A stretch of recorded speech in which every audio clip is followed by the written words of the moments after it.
Tem uma linha de pensamento que acha que a gente não tem livre-arbítrio de maneira alguma, né? Que a gente não escolhe o que a gente...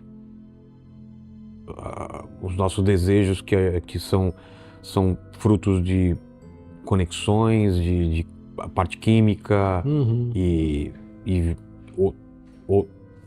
todas as outras coisas, menos a nossa própria vontade. Que tira um pouco a responsabilidade, né? Se uma pessoa assassina, se uma pessoa faz... O que você acredita?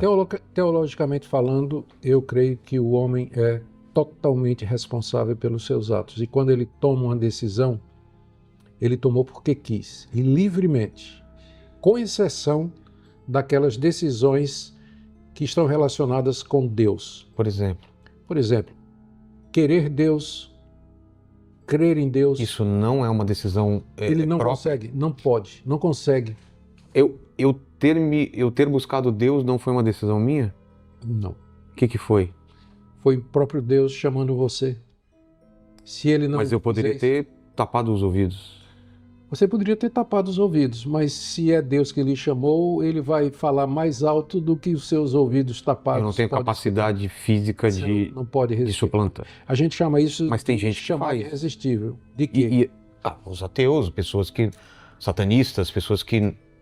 Mas não são só eles, não. Pessoas... Mas o que acontece com essas pessoas? Também estão dentro do livre-arbítrio? Elas estão usando livremente a sua vontade para dizer, eu não quero Deus. Certo. Isso é pecar contra o Espírito Santo, não? Com certeza, pecar contra o Espírito Santo, pecar contra Deus, pecar contra a revelação de Cristo. Eu não estou falando de pessoas a quem não foram apresentada a verdade, ou a Bíblia, ou a palavra. Estou falando de gente que foi apresentada e falou, eu rejeito isso. Eu rejeito isso aí. Foi uma decisão que a gente chama livre. Por quê? Como Lúcifer. Ele sabia o que ele estava fazendo. Sabe, é livre por quê? Porque não está de acordo com a natureza humana. A natureza humana está manchada pelo pecado. O homem é inclinado ao mal por conta do pecado de Adão, que a gente vem conversando aqui no podcast. O mal entra no ser humano a partir de lá. A partir de lá.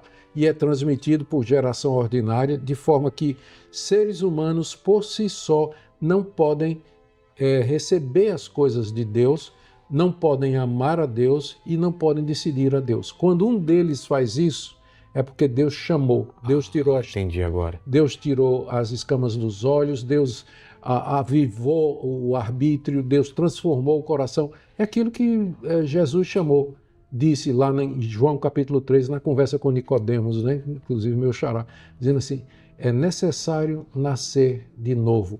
Quem não nascer de novo não pode entrar no reino de Deus.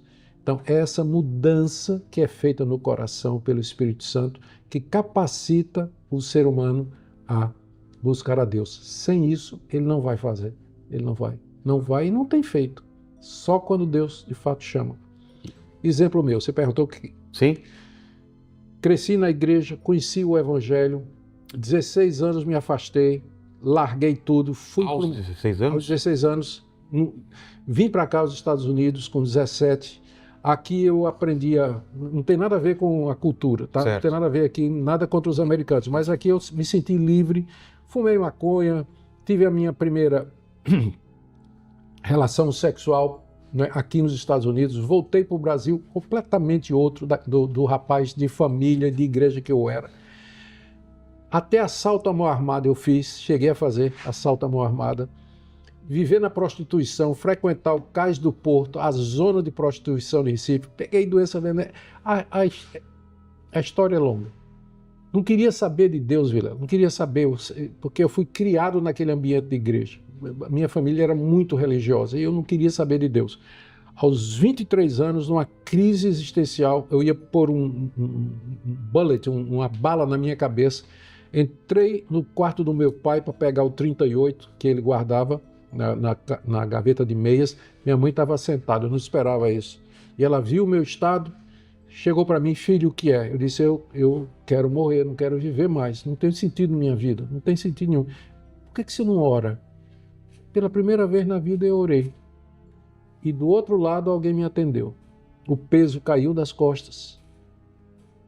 Meu coração se iluminou e minha vida mudou. A partir daquele dia, fazem 45 anos. Verdadeiramente. 45 anos de mudança. Meus amigos apostaram entre si para ver quanto tempo aquilo ia durar. já dura 45. E agora? Agora Tá difícil. continuo feliz. É. Ainda se pergunta se tem dúvidas. Sim. 71 anos, quais são as perguntas sem resposta ainda? Existe? Existe. Tem questões, principalmente na área da teologia, são poucas e em áreas não essenciais. Não é? Há questões que eu gostaria de estar mais bem esclarecido a respeito disso. Por exemplo, a natureza da profecia no Novo Testamento.